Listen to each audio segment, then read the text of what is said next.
এই সংকল্প থাকলেই কেবল আপনি এই দ্বন্দ্বময় পৃথিবীতে ভগবানের চরণে পৌঁছাবার পথটা আপনার জন্য মসৃণ হয়ে যাবে। সুখ আছে, দুঃখ আছে, মান আছে, অপমান আছে, জরা আছে, ব্যাধি আছে, আত্মীয় স্বজনের দেওয়া ব্যথা বেদনা আছে, কিন্তু এর মধ্যেও আপনি মসৃণভাবে জীবনের পথ চলতে পারবেন যদি ঈশ্বর চাওয়াটাকে, শরণাগতিটাকে হৃদয়ে প্রাধান্য দেন। প্রাধান্য দিতে হবে তাকে।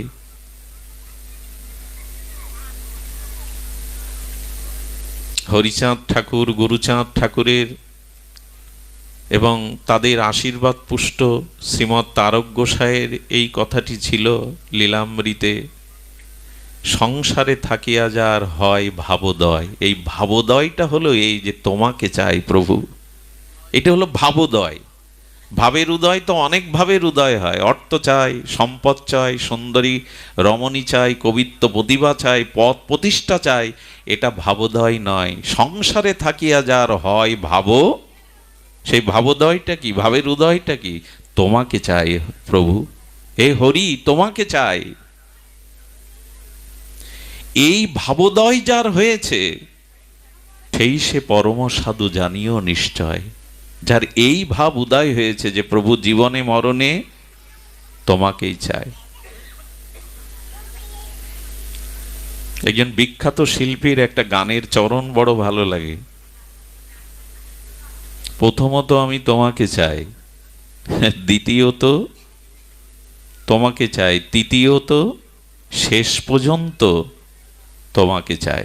কথাটা ঘুরিয়ে দিন তো এইদিকে। এটাই হলো ভাবোদয়, এটাই হলো শুভ সংকল্প জীবনের। প্রথমত আমি তোমাকে চাই, দ্বিতীয়ত, তৃতীয়ত, শেষ পর্যন্ত আমি তোমাকে চাই।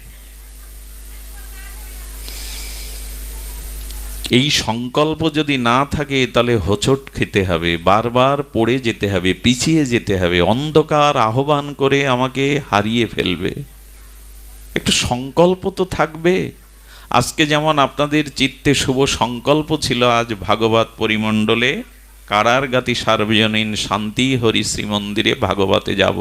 এই জন্য তো এত পথ পরিক্রমা, এত কায় ক্লেশ, নিজ গৃহকর্ম ছেড়ে এখানে এসেছেন। সংকল্পটা ছিল বলেই তো এসেছেন।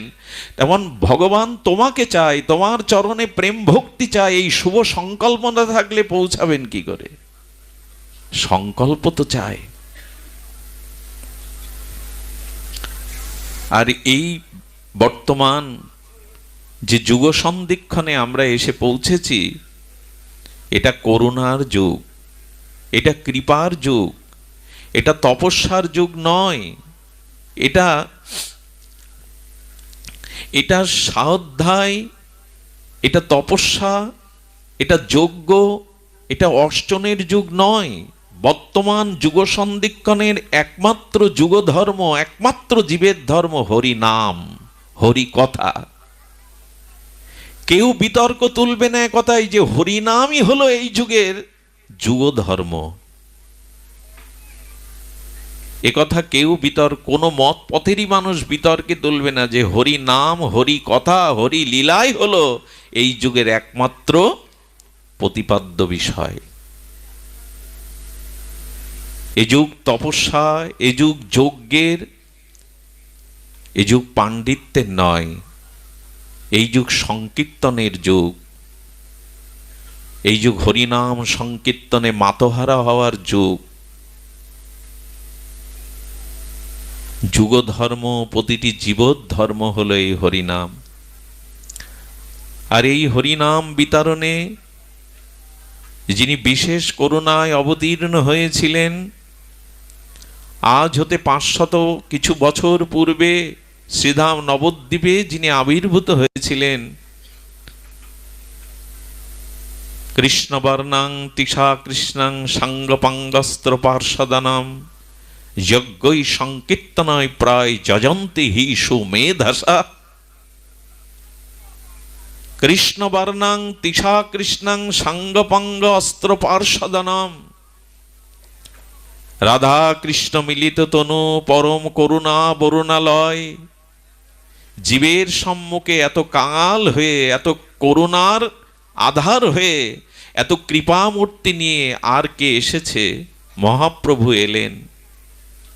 কৃষ্ণ বর্ণাং, কৃষ্ণ বর্ণ মানে মহাপ্রভুর গাত্র, জ্যোতি, কালো নয়।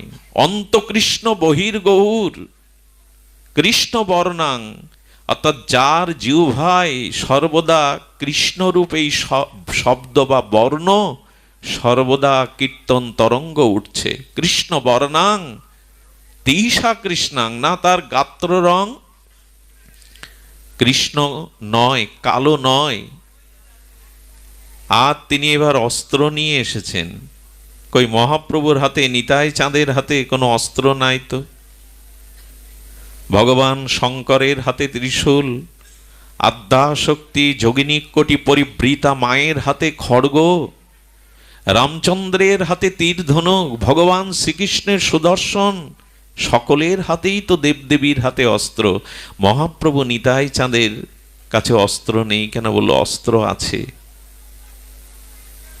সেই অস্ত্রটা হলো প্রভুর সাঙ্গপাঙ্গ পার্ষদগণ।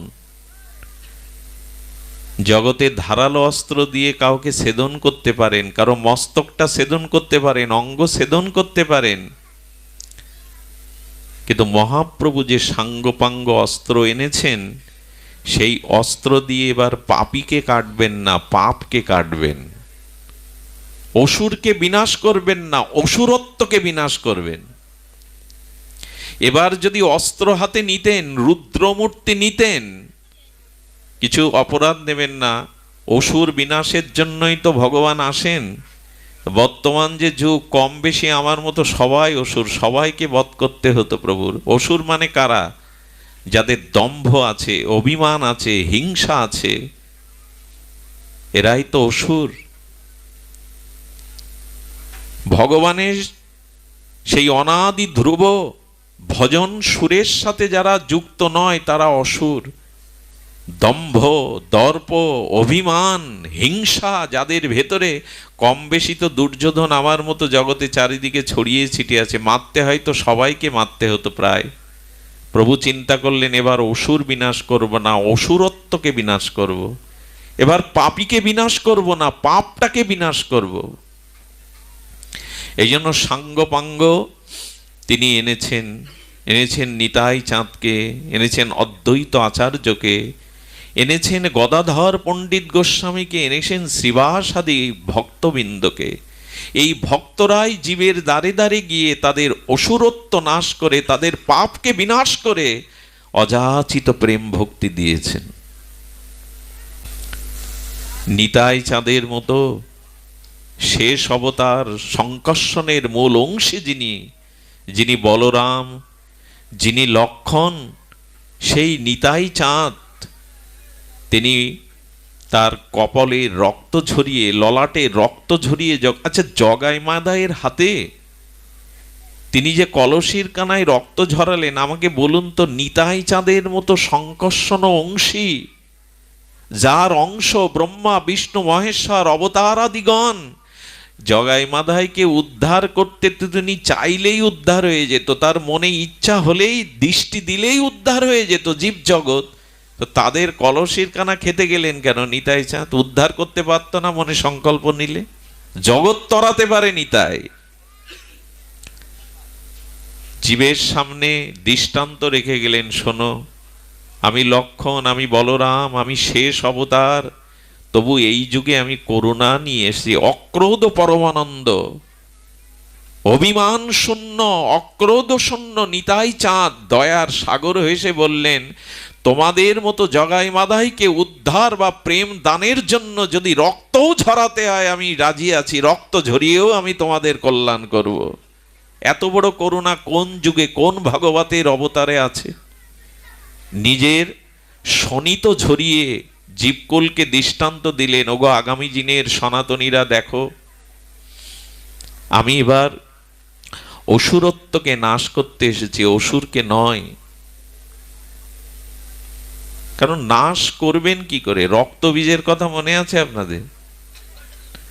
অসুরেরা আশীর্বাদ নিয়েছিল, কেউ যদি আমাদের কেটেও দেয় মুন্ড, আমাদের এক ফোঁটা রক্ত যদি মাটিতে পড়ে, ওর থেকে আরো হাজার হাজার অসুর জন্মাবে। তো এদের বিনাশ করবেন কি করে? রক্ত বীজ এক ফোঁটা থেকে হাজার হাজার জন্মাবে। বর্তমান যুগে এই জন্য লক্ষ্য করবেন,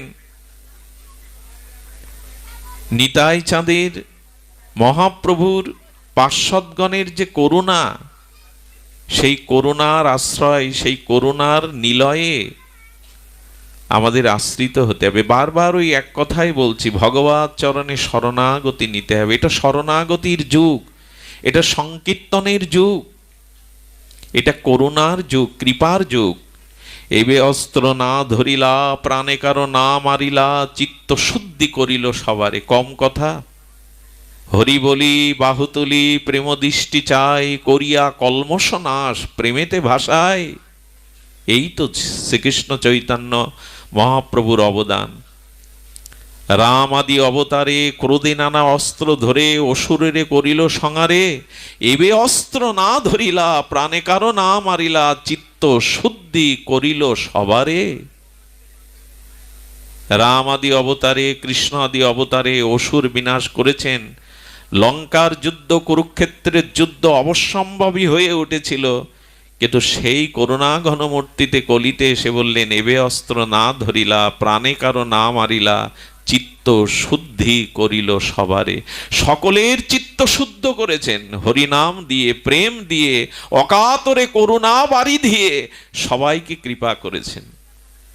আরে মহাপ্রভু শ্রীকৃষ্ণ চৈতন্য যাচ্ছেন, একদল মাতাল আর প্রভুকে দেখে উপহাস করতে করতে বলছেন, এই শোন, আরে এই যে গোরা, এই যে নিমাই, এর একটা জিনিস ভালো লাগে, ওর নাচটা বড় মধুর লাগে, ওর নৃত্যটা বড় মধুর লাগে। আয় না, ওর পেছনে লাগে, এই নিমাই আমাদের নৃত্য করে দেখাও। স্বয়ং ভগবানকে মধ্য মাতালরা রাস্তায় পেয়ে এরকম বলছেন। আছে ভগবান এরকম মেনে নিয়েছেন? আরে তোমার নৃত্যটা ভালো লাগে, হাত পা বেঁকিয়ে আমাদের একটু নাচ দেখে আনন্দ দাও। শ্রীমান মহাপ্রভু নৃত্য করতে শুরু করলেন। রাধা ভাবদ্যুতি গৌরচন্দ্রের পরম নৃত্য দেখে, একে তো ওরা মদ খেয়ে মাতোয়ারা ছিল, তাতে মহাপ্রভুর নিত্য নেওয়ার ভাবদশা দেখে ওরাও হাত তুলে ওর সাথে নাচতে লাগলো, ওরাও প্রভুর সাথে হরিনাম করতে লাগলো। এটা অযাচিত করুণা, আবেশ নিয়েছেন মহাপ্রভু। এত বড় অযাচিত করুণা কোনো ভাগবত স্বরূপে হয়নি। যে মন্দিরে আমরা বসেছি, সেই পতিত পাবন হরিচাঁদ গুরুচাঁদের মহিমা লীলামৃতটা খুলে দেখবেন একবার। তারক গোসাই সম্ভবত ঢাকাতে কবি গানে গেছেন, ওখানে এক সরল ভক্ত শুনলেন যে ঠাকুর হরিচাঁদ পতিত পাবন, উনি হরিনাম বলান, সবাইকে হরিনাম বলান, হরিবোল বলান। ওরা একটা ময়না পাখি কিনেছিল, পাখিটা প্রভুকে উপহার দেব। প্রভুর সামনে ও যখন হরিবোল হরিবোল বলবে, প্রভুর বড় আনন্দ হবে, তার সুখের জন্য ময়নাটা কিনেছে। গ্রামের সহজ সরল লোক তার ভগ্নীকে এসে বলছে, খাঁচা তো পাইনি, তো এটা রেখে দাও, কালকে ওরাখান্দি ঠাকুরের কাছে গিয়ে ঠাকুরকেই উপহার দেব পাখিটি। তো অবলা সরলা তার ভগ্নি করেছে, একটা হাড়ির মধ্যে রেখে সরা দিয়ে ঢেকে দিয়েছেন। অক্সিজেনের অভাবে পাখিটা মারা গেছে। সকালে ওইটি কি ক্রন্দন, সহজ সরল বোঝে নাই পাখি উড়ে যাবে, ঢাকনা দিয়েছে। ভাই বোন মিলে রোদন করছে, করতে করতে ভাই বলছে, দেখ হরিনামে মৃত জীবন ফিরে পায়, শুনেছি হরিনাম অমৃত সুধা, সঞ্জীবনী সুধা, চল আমরা ঠাকুরের কাছে নিয়ে যাই। পাখিটাকে ঠাকুরের সামনে রেখে সেই সহজ সরল ভাই বোন ক্রন্দন করছে, ঠাকুর তোমার জন্যই পাখিটাকে এনেছিলাম, কিন্তু নিজেদের ভুলে অবুঝতায় পাখিটা মারা গেল। পাখিটার সামনের দিকে তাকিয়ে ঠাকুর করুণার দৃষ্টিতে বলছেন, হরিবল হরিবল। কয়েকবার বলার পরে কি বলবো আপনাদের, লীলামৃতে দেখলাম পাখিটা জীবন্ত হয়ে হরিবল হরিবল বলতে লাগলো, প্রভুর সামনে হরিবল বলতে লাগলো। এটা কোনো তপস্যায় হয়েছে কখনো? এমন কৃপা হয়েছে? একটা পাখিকেও কৃপা করছেন। শিবানন্দ সেন মহাপ্রভুর প্রিয় পরিকর গৌড়ীয় বৈষ্ণবদের নিয়ে রথযাত্রায় লীলাচলে যেতেন, প্রভুর কাছে যেতেন। প্রভুর নির্দেশ ছিল সবাইকে আর মর্যাদা দিয়ে সুখে তুমি আনবেই ভার তোমার। যাদের অর্থ আছে তারা ভক্ত সেবায়, ভগবানের সেবায়, মঙ্গল কাজে ব্যয় করবে। সেন সেবানন্দ ছিল মহাপ্রভুর পরিকর ভক্তগণের মধ্যে অন্যতম ধনাঢ্য ব্যক্তি, ধনশালী ব্যক্তি। তিনি গৌড়ীয় বৈষ্ণবদের নিয়ে যেতেন। পথে কত নদ নদী পার হতে হতো, কত খাজনা দিতে হতো, ট্যাক্স দিতে হতো। তখন ছোট ছোট রাজ্য, এক এক রাজ্য পার হতে গেলে তাদের খাজনা দিতে হবে। তো সেন সেবানন্দ যখন গৌর ভক্তদের নিয়ে, নিতাই চাঁদ সহ গৌরীয় ভক্তদের নিয়ে লীলাচলের উদ্দেশ্যে যাত্রা শুরু করেছেন, পথের মাঝে একটা কালো কুকুর এসে দলের সাথে মিশে গেছে। উনি কুকুরটাকে কুকুর মান্যতা না দিয়ে ভক্ত বৈষ্ণব মান্যতা দিয়ে সেবককে বললেন, আমাকে যা প্রসাদ দেবে এই ভক্তকে তাই দেবে। এই কুকুরটাকে বলছেন, ও ভক্ত, প্রভু আমাকে পরীক্ষা নিচ্ছেন আমি সবাইকে লীলাচলে নিয়ে যাওয়ার জন্য প্রস্তুত কিনা। ও ভক্ত, ওকে আমার যা প্রসাদ দিয়ে দেবে। উনি অন্য কাজে ব্যস্ত, সবার আয়োজন করতে হবে, সবার সুখ স্বাচ্ছন্দ্য দেখতে হবে। এই দেখতে দেখতে সন্ধ্যায় এসে বলছেন, ভক্তটাকে প্রসাদ দিয়েছো? সেবককে বললেন, বলে মনে নেই কুকুরটাকে দিতে। সেই দিন উনিও উপবাস থাকলেন। আমি ব্যর্থ হয়েছি মহাপ্রভু, তুমি সবাইকে আনতে বলেছিলে তোমার চরণে, আমি মান্যতা দিতে পারিনি। কাঁদছেন, নিজেও উপবাস থাকলেন।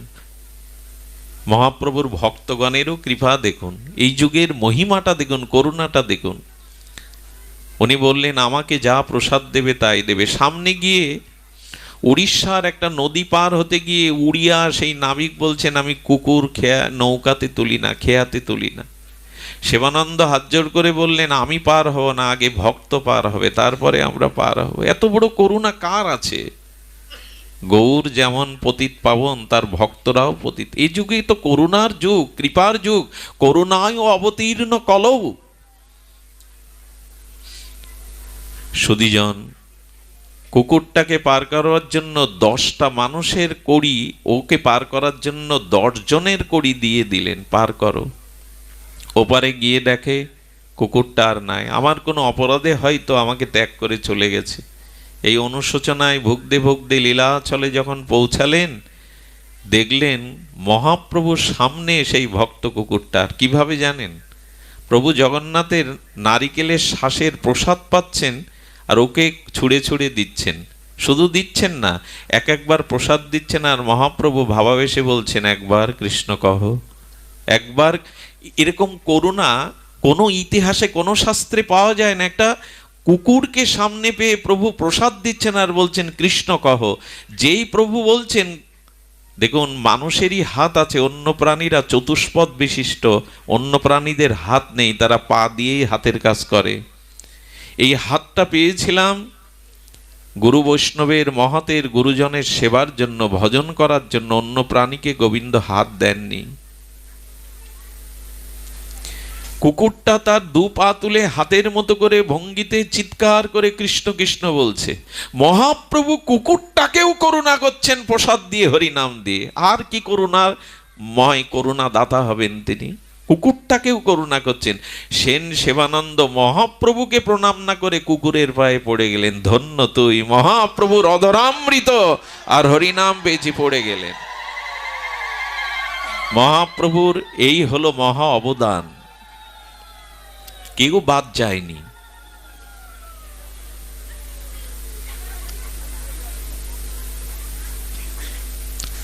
কেহ বাদ যায়নি।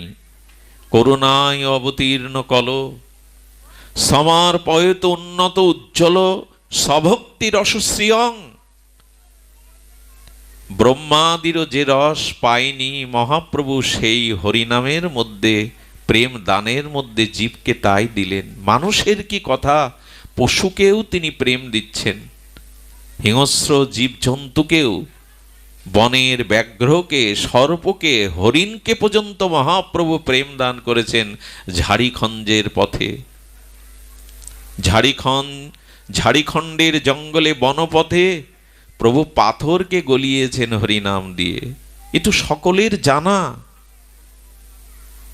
এজন্য এই যুগ প্রেমের যুগ। যদি বলেন তাহলে এত যুদ্ধ কেন, এত রক্তক্ষয় কেন, পৃথিবীতে এত অস্ত্রের ঝঞ্ঝানানি কেন? এর একটাই কারণ, প্রেম শূন্য পৃথিবী আজ ধ্বংস হতে বসেছে। শুধু প্রেম নাই,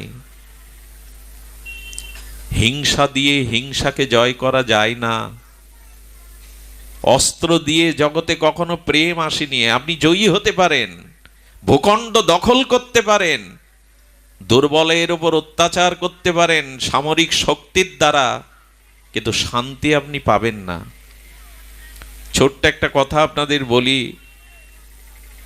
আমেরিকা ইরাক দখল করার পরে শান্তি পেয়েছে বলে ইতিহাস বলেনি, শেষে চলে যেতে হয়েছে তাদের। মধ্যপ্রাচ্য ইরাক দখল করে আমেরিকা শান্তি পায়নি। অস্ত্রের দ্বারা শান্তি হলে মহাপ্রভু অস্ত্র হাতে তুলে নিতেন। তিনি স্বয়ং ভগবান, প্রেম অবতারে, করুণার অবতারে ওনারা এসেছেন। আজ আমরা প্রেম থেকে অনেক দূরে। ছল কপটতা, হিংসা, এগুলি জগতে কারো মঙ্গল বয়ে আনেনি। অস্ত্রে যদি প্রেম প্রতিষ্ঠিত হতো, মহাপ্রভু অস্ত্র ধরতেন। কাজী উদ্ধারেও পর্যন্ত তিনি প্রেমকেই অবলম্বন করেছেন। বীরত্ব থাকতে হবে, বীর্যবত্তা থাকতে হবে, সাহস থাকতে হবে, ক্ষাত্রবল থাকতে হবে, কিন্তু হৃদয়ে প্রেম না থাকলে শ্মশান হয়ে যাবে, পুড়ে ছারকার হয়ে যাবে। করুণা চাই, প্রেম চাই। এই প্রেমের জন্যই, আর এই প্রেম দিতেই মহাপ্রভু সাঙ্গপাঙ্গ এসেছিলেন। দেখুন, পঞ্চতত্ম আত্মকং কৃষ্ণং ভক্ত স্বরূপং, পঞ্চতত্ম আত্মকং কৃষ্ণং ভক্ত স্বরূপম।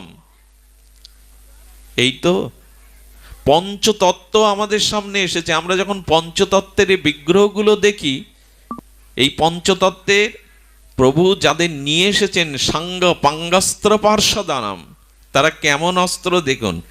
মহাপ্রভু এবার ভক্ত রূপ নিয়েছেন। খুব রহস্যের একটা কথা শুনুন, চৈতন্য মহাপ্রভু ভগবান রূপ নেননি। কি রূপ নিয়েছেন? ভক্ত রূপ।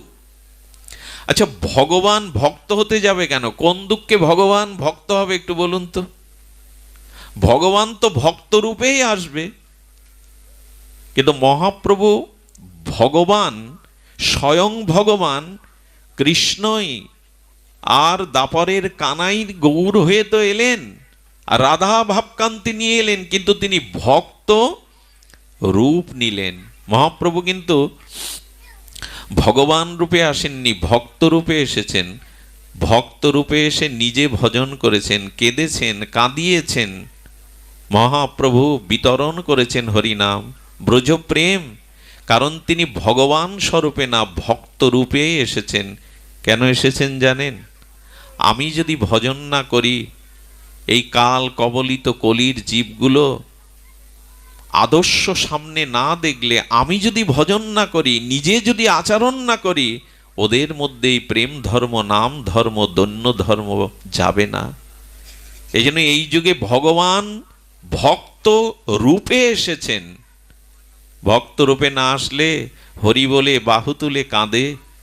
নগরে নগরে নগর সংকীর্তনে, পথ সংকীর্তনে, জাতীয় সংকীর্তনে 24 বছর বয়সে মহাপ্রভু আমাদের জন্য কি ত্যাগ স্বীকার করলেন। অখণ্ড ভারতে এই হরিনাম ধর্ম, প্রেম ধর্ম কাশী জয় করলেন, প্রকাশানন্দকে জয় করলেন, সার্বভৌমকে লীলাচলে জয় করলেন। পাণ্ডিত্যের মুখে তিনি ভক্তির বাণী বলালেন। যারা বেদ পাঠ করত, পাণ্ডিত্যে যারা বিজিত ছিল, ব্রহ্মজ্ঞানী ছিল, তাদেরকেও নাচালেন, গাওয়ালেন, হরিনাম বলে তাদের ধুলায় গড়াগড়ি দেয়ালেন। কেন করলেন এটি? নিজে ভক্ত হয়ে আচরণ করছেন। এই যুগে আচরণ না করলে কেউ আপনার কথা নেবে না, মানবে না। বড় বড় কথা বলে কোনো লাভ নেই। অনেক দুষ্ট অনেক শয়তান মানুষেরও স্মৃতিশক্তি থাকে, তারা 16,000 মুখস্থ করে বলতে পারে ঘন্টার পর ঘন্টা। তাতে কি হবে? তুমি যদি আচরণশীল না হও, তোমার কথা কেউ নেবে না, মানবে না। এই জন্য ভগবান ভক্তরূপে আচরণ করছেন। কৃষ্ণ বলে আজ কৃষ্ণই কাঁদছেন। পর্বত কাঞ্চন স্বর্ণ অঙ্গ ধুলায় লুটাচ্ছেন মহাপ্রভু। কেন কাঁদছেন? আপনি না কইলে ধর্ম শেখানো না যায়। নিচে আচরণ না করলে অন্যকে শেখানো যায় না, তা কাজে আসে না। বর্তমান যুগে এত যাগ যোগ্য ধর্ম প্রচার হচ্ছে, মানুষের আত্মিক উন্নতি যতটা হওয়া উচিত ততটা হচ্ছে না। তার কারণ যিনি বলছেন তিনি হয়তো আচরণ করেন না। আপনাকে যদি রিভলভার দিয়ে বুলেট শুট করা হয়, আপনার হৃৎপিণ্ড ভেদ হবে, আপনি পড়ে যাবেন। কিন্তু ওই বুলেটটা রিভলভার দিয়ে না দিয়ে যদি হাত দিয়ে ছুঁড়ে মারেন, ভেদ হবে তো? ভেদ হবে কি? হবে না। ওই বুলেটটায় আঘাত খেয়ে পড়ে যাবে। রিভলভারের মতো প্রযুক্তিবিদীরা একটা গতি সঞ্চার করেছিল ওর মধ্যে, হাতের ওই গতি নাই। হাত দিয়ে বুলেট ছুড়লে বিদ্ধ হবে না, মরবে না কেউ, বরঞ্চ বুলেট আঘাত খেয়ে পড়ে যাবে। রিভলভার দিয়ে শুট করতে হবে। তা যিনি নিজে ভক্ত আচরণ করেন, ভক্তির আচরণ করেন, যাজন করেন, তার কথার মধ্যে, তার প্রচারের মধ্যেই লোকের লোককল্যাণের শক্তি নিহিত থাকে। নিজে আচরণ না করলে ও কথা কেউ মানবে না। হয়তো 2-4 ঘন্টা মানুষকে মোহিত করা যায়, তাতে কাজ হবে না। এই জন্য ভগবান এবার ভক্তরূপে এসে আচরণ করছেন। দন্য কাকে বলে, প্রেম কাকে বলে, করুণা কাকে বলে, নিজে আচরণ করছেন। বর্তমান যুগ কিন্তু আচরণের যুগ। আচরণ না করলে 2 দিন পরে পথ হারিয়ে ফেলবেন। হঠাৎ করে বিজ্ঞাপনের দ্বারা মানুষকে মোহিত করে লাভ হবে না। আপনি না কইলে ধর্ম শেখানো না যায়। আপনি আচরণ করে জীবকে শেখাচ্ছেন মহাপ্রভু। এই জন্য মহাপ্রভু ভক্তরূপে এসেছেন। ভক্তরূপে না আসলে আমরা ভজন, মহাপ্রভু দন্য প্রধান, প্রেম প্রধান, কারুণ্য প্রধান, এটা উপলব্ধি করতে পারতাম না। প্রভু নিজে ভগবান হয়ে বৈষ্ণব সেবা করছেন। বৈষ্ণবদের কাপড়গুলো রোদ্দুরে কেচে শুকাতে দিতেন, ওগুলো ভাঁজ করে আবার বৈষ্ণবদের ঘরে রেখে আসতেন। মহাপ্রভু এসব আচরণ ভক্তদের জন্য করেছেন। নিজে ভক্ত আবেশ নিয়ে তিনি আচরণ করেছেন। এই জন্য এই যুগে যদি আচরণ না করেন, নিজের স্বীয় জীবনে যদি ভক্তি ধর্ম, দন্য ধর্ম, প্রেম ধর্ম গ্রহণ না, আচরণ না করেন, তাহলে আপনার দ্বারা জগৎ কল্যাণ হতে পারে না। এই জন্য ভগবান আজ ভক্তরূপে এসেছেন। আর একটা কারণ আছে, এটা মুখ্য কারণ, এটা অন্তরঙ্গ কারণ। কারণটা কেমন জানেন? রাধারানী ব্রজে ভগবানকে সেবা করে ভালোবেসে ভগবানের জন্য 100 বৎসর বিরহ যে আনন্দ পেয়েছিলেন, গোবিন্দ এই আনন্দ পাননি। কারণ ভক্ত হলো আশ্রয় তত্ত্ব আর ভগবান হলো বিষয় তত্ত্ব। একটু ধ্যান দিতে হবে এবার। ভক্ত হলো আশ্রয় তত্ত্ব আর ভগবান হলো বিষয়। আশ্রয় বিষয়টা একটু বুঝতে হবে। বস্তু ধর্ম যেখানে উৎসারিত হয়, বস্তু উৎসারিত হওয়ার জন্য যেখানে দ্রব্য উৎসারিত হয়, কি করে বোঝায়? মা হলো আশ্রয়, সন্তান হলো বিষয়। মা না হলে সন্তান পাওয়া যাবে কি? আকাশ থেকে পড়বে কি? মা হলো আশ্রয়, সন্তান হলো বিষয়। তৃষ্ণাটা আশ্রয়, জল হলো বিষয়। তৃষ্ণাটা আশ্রয়, জল তো আছে, তৃষ্ণা না লাগলে জলের সন্ধান কে করবে? তৃষিত ব্যক্তিই তো জলের সন্ধান করবে, অমৃত জল পান করে তার তৃষ্ণা নিবারণ করবে। তৃষ্ণাই যদি না থাকে, জল থেকে কি হবে? এখানে তৃষ্ণাটা হলো আশ্রয়, জল হলো বিষয়। যেমন অন্ধ ব্যক্তিকে যষ্টি ছাড়া লাঠি ছাড়া ছেড়ে দিন, পড়ে যাবে, কিন্তু যষ্টিটা থাকলে ঠিক ঠিক সে বাজার পর্যন্ত তার লক্ষ্যে পৌঁছাতে পারবে। অন্ধ হলো বিষয় আর যষ্টিটা হলো আশ্রয়। তেমনি ভক্ত হলো আশ্রয় তত্ত্ব আর ভগবান হলো বিষয় তত্ত্ব। বিষয় তত্ত্বে যা আনন্দ থাকে তার থেকে কোটি গুণ আনন্দ থাকে আশ্রয়। নিশ্চয়ই ধ্যান দিয়ে শুনছেন। এই বিষয়টা না বুঝলে আমরা মহাপ্রভু স্বয়ং ভগবান ভক্তরূপে কেন এলেন তা শুনুন। রাধারানী হলেন আশ্রয়, গোবিন্দ হলেন বিষয়। রাধারানী গোবিন্দকে মন প্রাণ জীবন যৌবন সর্বস্ব দিয়ে তাকে ভজন করে তার জন্য শতবৎসর বিরহ তাপে তিনি কি আনন্দ পেয়েছেন এটা গোবিন্দের অনুভবে আসেনি।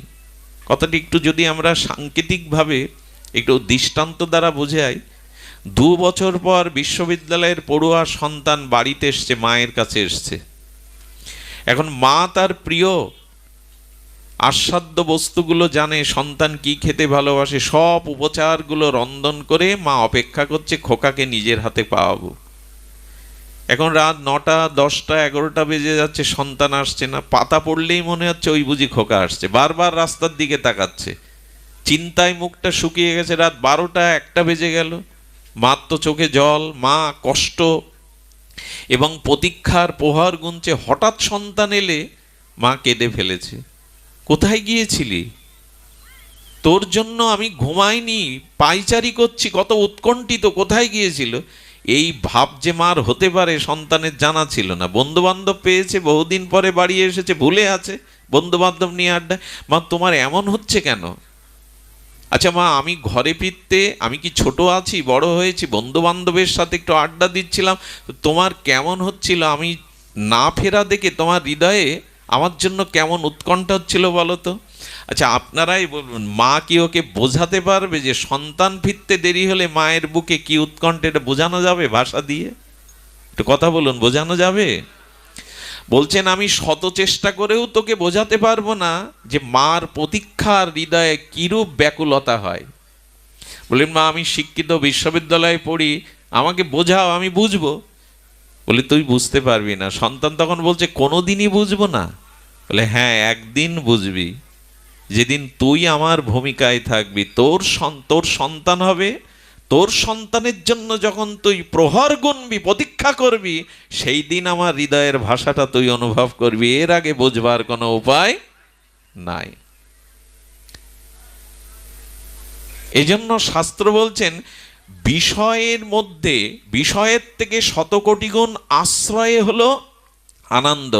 গোবিন্দ তখন চিন্তা করলেন আমি যদি ভক্ত না হই, রাধারানী ভক্ত স্বরূপ, আমি যদি ভক্ত না হই তাহলে ভগবানকে আস্বাদন করে সাধন ভজন করে ভগবানের জন্য দুপোটা প্রেমশ্রু বিসর্জন দিয়ে কি সুখ, এটা তো আমার পাওয়া হয়নি। গোবিন্দের তখন মনে লোভ জাগলো, ক্ষোভ জাগলো, আমাকে তবে ভক্ত হতে হবে, ভক্ত হয়ে ভজন করে প্রেম আস্বাদন করে আনন্দ উপলব্ধি করতে হবে। গোবিন্দ তখন গীতা ভাগবত সব শাস্ত্রদের ডেকে বললেন কি আমি ভগবান, তোমরাই শাস্ত্রে প্রতিপাদন করেছে, কিন্তু আমি ভক্ত হব কি করে আমাকে জানাও। ভগবান নিখিল শাস্ত্রকে, বেদাদি শ্রুতি স্মৃতি শাস্ত্রকে বলছেন আমি ভক্ত রূপ নেব, ভক্ত কিভাবে হতে হবে আমাকে জানাও। ভগবান জানে না, কারণ উনি ভগবানের তত্ত্বে আছেন, ভক্তি তত্ত্বে এখনো আসেন নি। সর্বশক্তিমান ভগবান, সর্বজ্ঞ ভগবান, কিন্তু ভক্তের ভক্তির অপেক্ষা আছে ভগবানের। উনি তো ভজনীয় তত্ত্ব, উনি ভজন, ভক্তদের ভজন নিয়েছেন, কিন্তু নিজে ভজন এভাবে করেননি, কারণ আশ্রয় তত্ত্বে উনি আসেননি। নিখিল শাস্ত্র গোবিন্দকে যা বলল তা শুনলে আমাদের চোখ কপালে উঠতে পারে। স্বয়ং ভগবানকে সমস্ত শাস্ত্র বলছেন প্রভু আপনি পারবেন না। বলে কেন? বলে ভক্ত হতে গেলে নিষ্কিঞ্চন বিশুদ্ধ অনুভববেদ্য ভক্তের চরণধুলি আপনাকে সমস্ত অঙ্গে অভিষেক করতে হবে। ভক্তের চরণধুলি না নিলে আপনি ভক্ত হতে পারবেন না। এখন ভগবানকে কেউ পায়ের ধুলো দেবেন আপনারা? আর ভক্তি পাওয়ার, ভক্ত হওয়ার একটাই উপায়, ভক্তের চরণধুলি। গোবিন্দ তখন চিন্তা করলেন আমি কার চরণধুলি নেব। আচ্ছা গোবিন্দ কার চরণধুলি নেবে? উনি বিচার করে দেখলেন রাধারানীর ন্যায় প্রেম উৎকণ্ঠা আর কারো মধ্যে নাই। একটা কথা বলি, এই যে ব্রজ প্রেম, এই যে রাধা প্রেম, এই যে গোপী প্রেম, এটা জগতে অনন্য। এর দৃষ্টান্ত অনন্ত পৃথিবীতে দ্বিতীয় নাই। গোপীদের দৃষ্টান্ত কি দেব আপনাদের, বহুবার চর্চিত এ বিষয়, তবু আর একবার বলি। গোপীদের ভাবনা দেখুন, এই গোপী প্রেমটা, এই রাধা প্রেমটা মহাপ্রভু পাওয়ার জন্য তিনি শাস্ত্রের সিদ্ধান্ত নিলেন, ভক্তের চরণ ধুলিতে অভিষিক্ত না হলে মহত চরণরজ অভিষেকং, মহতের চরণ ধুলিতে অভিষিক্ত না হলে ভক্তি কেউ পাবে না। আর ভক্তি না থাকলে সে ভক্ত হতে পারবে না। ভক্তিময় বলে তিনি ভক্ত, ভক্তি আছে বলেই তিনি ভক্ত। সেই ভক্তি অপেক্ষা আছে, ভগবানের অপেক্ষা আছে। গোপী প্রেম, গোপী আনুগত্য, রাধারানীর আনুগত্য না নিলে, ভক্তের আনুগত্য চরণধুলি অভিষেক না হলে ভক্তি হবে না। নারদ বৃন্দাবনে গেছেন, যমুনা পুলিনে দেখছেন এক গোপী যোগ অবলম্বন করেছেন, যৌগিক যোগ। এখন গোপীরা তো কোনো তপস্যা, পূজা পার্বণ, যাগযজ্ঞ করেনি। কৃষ্ণ অনুরাগ, কৃষ্ণ প্রেম, কৃষ্ণ সেবা ছাড়া তাদের আর কোনো যাগযজ্ঞ নেই। তারা অন্যকে চেনেই না। কে ব্রহ্মা, কে ইন্দ্রিয়, এসব খোঁজ গোপীদের নাই। অনন্য কৃষ্ণ ভক্তিতে তারা কৃষ্ণের সুখ ছাড়া কিছু চায় না। এমনকি নিজেদের পাদ ধুলোও গোবিন্দের মাথা যন্ত্রণার জন্য মাঝে মাঝে দিয়ে দেন। নিয়ে যাও নারদ, যদি আমাদের চরণ ধুলিতে গোবিন্দের মাথার যন্ত্রণা কমে, নিয়ে যাও। কুড়িয়ে কুড়িয়ে পা ঝেড়ে ঝেড়ে দেয়। বলে তোমাদের ভয় নেই, তোমাদের পায়ের ধুলো স্বয়ং গোবিন্দের মস্তকে দিচ্ছ, তোমরা তো নরকগামী হবে। বলেন ভালোবেসেছি তার সুখের জন্য, নিজের সুখের জন্য না। তার সুখের জন্য যদি অযুতকাল নরকেও বাস করতে হয়, তাতেও আমাদের আনন্দ। নরকে থেকেও সুখ পাবো যে আমাদের গোবিন্দ সুখে আছেন, তিনি সুখে আছেন। এই গোপীরা কখনো যোগ অবলম্বন করে না, যৌগিক ক্রিয়া করে না, কিন্তু গোপী যোগে বসে আছে। দেবশিবান নারদের মুখে তো জয় মাধব, জয় নারায়ণ, জয় গোপীনাথ গোবিন্দ কীর্তন করছেন, জয় রাধা মাধব, জয় কুঞ্জ বিহারী। এই শব্দ শুনে গোপীর যোগ ভেঙে গেছে, ভঙ্গ হয়ে গেছে। দেবশিবাতকে নমস্কার করে প্রণাম করে বলছেন, ভগবানের নামে তো আমার যোগ ভেঙে গেল। নারদ বলছেন, আমি চাইছিলাম তোমার যোগ ভাঙুক, একটা জিজ্ঞাসা আছে, তুমি যোগ অবলম্বন কেন করছো গোপী? বলো কৃষ্ণকে মন থেকে তাড়াবো বলে। শুনেছেন এ কথা কখনো? ভগবানকে হৃদয় থেকে তাড়াবো বলে যোগে বসেছি। আরে নারদ বিস্ময় প্রকাশ করে বললেন, যুগ যুগান্তর যোগীন্দ্র মনীন্দ্র তারা গোবিন্দকে হৃদয়ে পাবে বলে, হৃদয়ে বসাবে বলে যোগ তপস্যা করে, আর তুমি যোগ অবলম্বন করছো গোবিন্দকে হৃদয় থেকে তাড়াবে বলে? পৃথিবীতে এরকম কথা শোনা যায় না যে কৃষ্ণকে হৃদয় থেকে তাড়াবে বলে উনি যৌগিক পন্থা অবলম্বন করছেন। বলে তাড়াবে কেন? বলে হৃদয় থেকে গোবিন্দকে যদি না তাড়ায় তাহলে আমার সংসার করা হবে না, আমার বেঁচে থাকাই দূর হয়ে যাবে। আমার সংসার আছে, আমার হৃদয় থেকে গোবিন্দকে না তাড়িয়ে দিলে আমি বাঁচতে পারবো না, আমার সংসার উচ্ছন্ন যাবে। বলে কেন, কি হয়েছে? বলে শোনো তাহলে, আজকেরই সকালে দুটো ঘটনা। আমি গাভী দহন করছি, গাভী দহন করতে করতে আছে, ওদের তো স্মরণে মননে চিন্তনে অনুধ্যানে ওই গোবিন্দের স্মৃতি।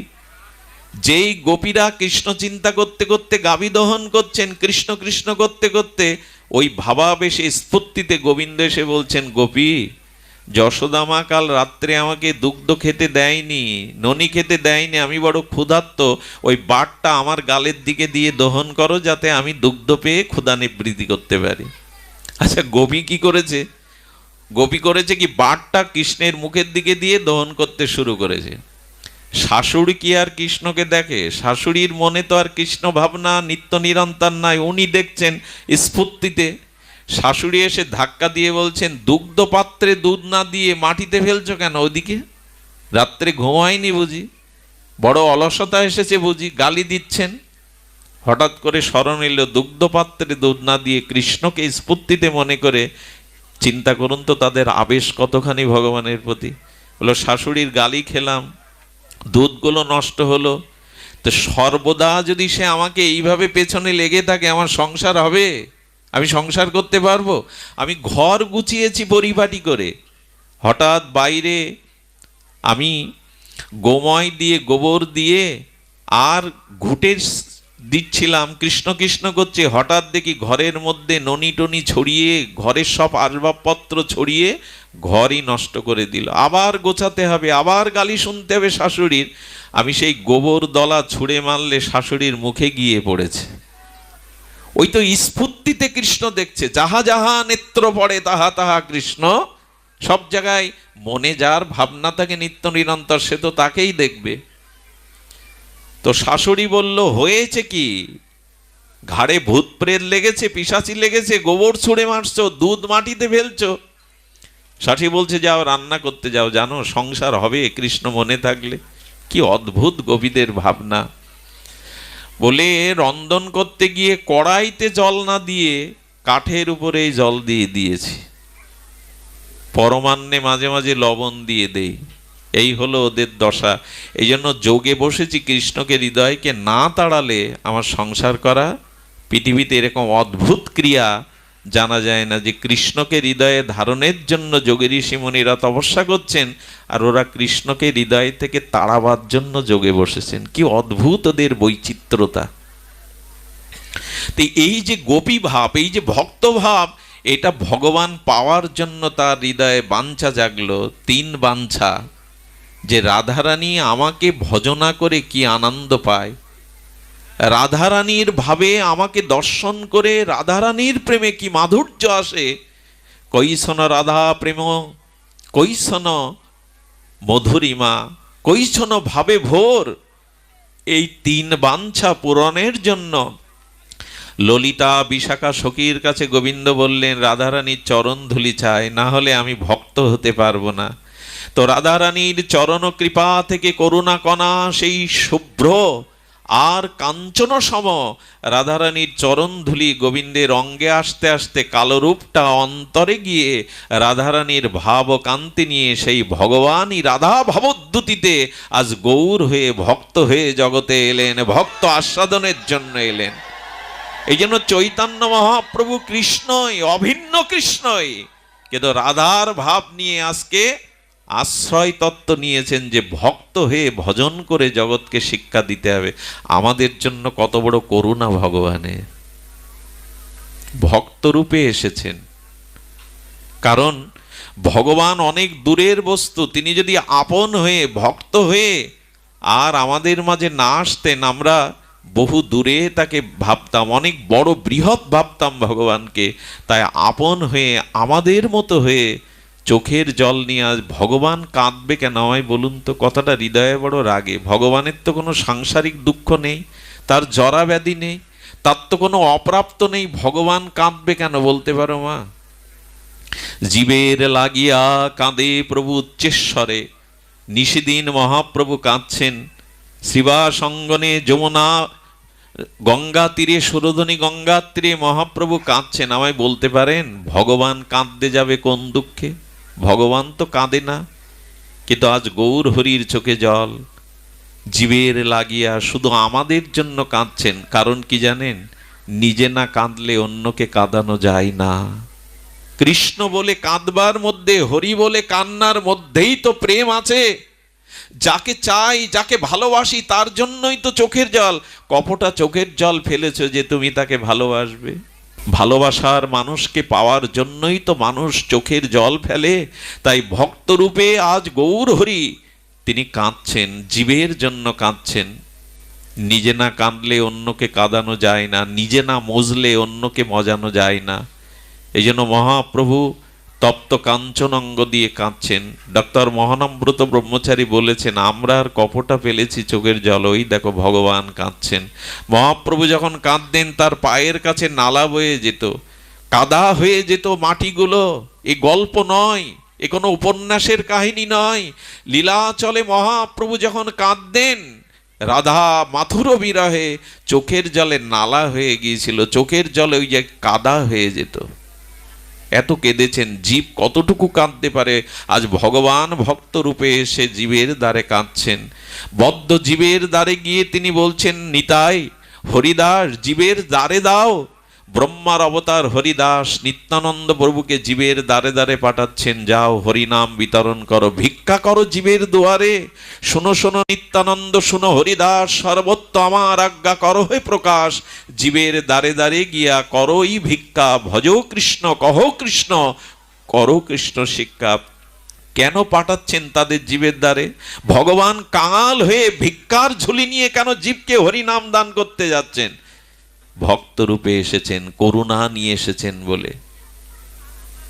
নিতাইকে বলছেন, নিতাই, হরিদাস, তোমরা নগরে নগরে মানুষকে নাম প্রেম দান করো। বললেন, প্রভু কেউ যদি নাম না নেয়, মহাপ্রভু বলছে সন্ধ্যায় এসে সন্দেশ দেবে, আমাকে বার্তা দেবে কে হরিনাম নেয়নি। বলো প্রভু যদি কেউ না নেয় কি করবেন? মহাপ্রভু দৈন্যভরে বলছেন, আমি তার কাছে গিয়ে হাত জোড় করে বলবো একবার কৃষ্ণ কহ। কোন ভগবানের এইরূপ দয়া করুণা জগতে হয়েছে? বলে ওই জীবের কাছে আমি হাত জোড় করে অনুনয় করবো একবার কৃষ্ণ বলো। হরিদাস বলছে, প্রভু তাও যদি তারা নাম না নেয়, হৃদয় বিগলিত না হয়? মহাপ্রভু বললেন, আমি তার চরণ ধরে লুটিয়ে পড়বো, একবার কৃষ্ণ বলো, এবার অন্তত কৃষ্ণ বলো, আমি তার চরণ ধরে লুটিয়ে পড়বো। এই হলো করুণায় ভগবান ভক্ত রূপে এসেছেন। শ্রীকৃষ্ণ চৈতন্য রূপে পরম মঙ্গলময় মধুরারপি মধু কৃষ্ণ নামামৃত মরজগতে দান করে তিনি অমৃত সিঞ্চন করেছেন। ভক্ত রূপে না আসলে, আপনি যদি আমার সম ব্যথার ব্যথী না হন, আমি আপনাকে ব্যথা জানাতে যাব কেন? এই জন্য ভক্ত রূপে এসে মঙ্গলময় মধুরপি মধুর কৃষ্ণ নামামৃত এই মরজগতে অমৃত দানের মতো প্রভু দান করেছেন। কুকুরটাকে শুরু করে বনের হিংস্র ব্যাঘ্র থেকে শুরু করে পশু পাখি নিয়ে নাম বিতরণ করেছেন, যে লীলা ইতিপূর্বে হয়নি কোনো ভাগবত স্বরূপে। অনার্পিত চরিণ চিরাত করুণায় অবতীর্ণ কল, এই করুণার দ্বারা। আর আচ্ছা, পঞ্চতত্ত্ব এসেছেন ভক্ত রূপে চৈতন্য, আর ভক্ত স্বরূপ হলো নিত্যানন্দ। ভক্তের স্বরূপ কেমন হবে? আজকে তো আমরা বাইরের বেশ দেখে ভক্ত নির্ণয় করি, তাই না? এদিকে ধ্যান দিন, আমরা বাইরের বেশ দেখে ভক্তকে নির্ণয় করি, কিন্তু ভক্ত ভাব, ভক্তের স্বরূপ কেমন হবে? মহাপ্রভু তো ভক্ত রূপ, আর নিত্যানন্দ হলেন ভক্ত স্বরূপ। ভক্তের স্বরূপটা কেমন হবে একটু ধ্যান দিন, নিতাইয়ের দিকে তাকান। নিতাই চাঁদ হলো ভক্ত স্বরূপ, মহাপ্রভু হলেন ভক্ত। যেমন আমার দেহ আর আত্মা, আত্মাটাই আমার স্বরূপ, দেহটা আমার স্বরূপ নয়। প্রপঞ্চ পচাগলা বিনষ্টশীল প্রপঞ্চ, দেহটা নষ্ট হয়ে যাবে কিন্তু আত্মা নষ্ট হবে না। তেমন দেহটা দেহিতে যেমন ভেদ আছে আত্মার দেহে, তেমন উনি বলছেন ভক্ত স্বরূপ হলেন নিতাই চাঁদ। কেন নিতাই চাঁদ ভক্ত স্বরূপ? বলেন, পাতকীর রক্তাক্ত আঘাতেও যিনি প্রেম দেন তাকে ধ্বংস করেননি। ভক্তের স্বরূপ লক্ষণ হতে হবে এমন, মার আরো মার, আমি তোদের জন্ম জন্মান্তরীণ সব অপরাধ পাপ গ্রহণ করলাম, কিন্তু একবার কৃষ্ণ বল। এই হলো ভক্তের স্বরূপ।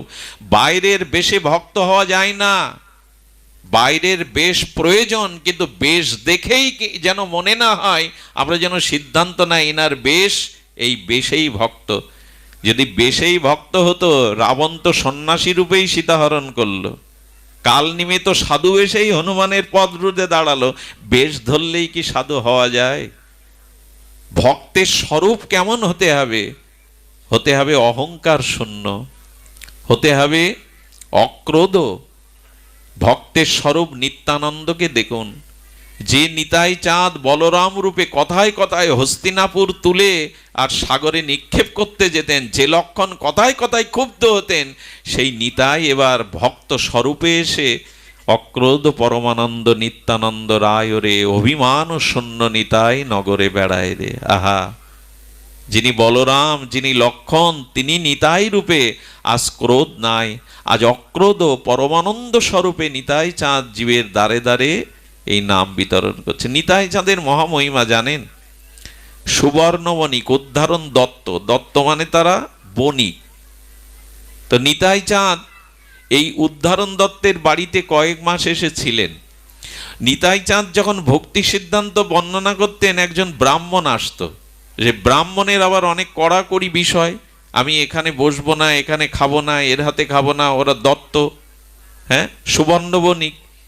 তো নিতাই চাঁদের বাড়ি থেকে চলে যাচ্ছে দুপুরে। মহাপ্রভু বলছেন, চলে যাবেন কেন, প্রসাদ নিয়ে যান। বলে, প্রভু আপনার দর্শনে এসেছি, আর আপনার মুখে একটু হরিকথা শুনেছি বেশ, তো ওই দত্তের বাড়িতে আমি প্রসাদ পাবো? ব্রাহ্মণের এই অভিমান দেখে নিতাই চাঁদ বলছেন, প্রসাদ পেয়ে যান। নিতাই চাঁদের কথাই যখন উনি পেতে বসেছেন, তার পরের শুনুন। আগেকার দিনে ওই যে ডাল রসাই দিচ্ছেন, ওই যে মালা দিয়ে এইসব ছিল না, তখন তো চামচ ছিল না, তো ওই নারকেলের মালাই করে ওইভাবে যখন দিতে যাচ্ছেন, বললেন, প্রভু এসেছি বলে আর এই বণিকের বাড়িতে ওর হাতে আমি প্রসাদ পাবো, উঠে দাঁড়িয়েছেন। নিতাই চাঁদ বললেন, কাকে ঘৃণা করছেন, কাকে উপেক্ষা করছেন?